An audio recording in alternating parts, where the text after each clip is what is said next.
أراد رجل فاحش الثراء أن يدرك ابنه قيمة النعمة التي بين يديه، ويريه كيف يعيش الفقراء من الناس، فأخذه في رحلة إلى البادية، وقضوا أياما وليالي في ضيافة أسرة فقيرة تعيش في مزرعة بسيطة. وفي طريق العودة سأل الأب ابنه: كيف كانت الرحلة يا بني؟ فأجاب الابن: كانت ممتازة.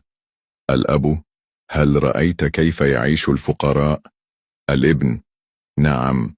الأب: إذن أخبرني، ماذا تعلمت من هذه الرحلة؟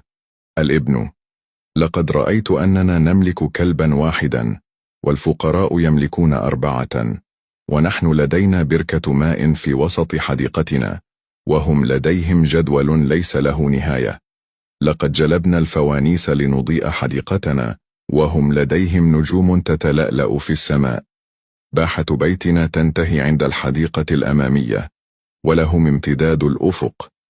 لدينا مساحة صغيرة نعيش عليها، وعندهم مساحات تتجاوز تلك الحقول. لدينا خدم يقومون على خدمتنا، وهم يقومون بخدمة بعضهم البعض.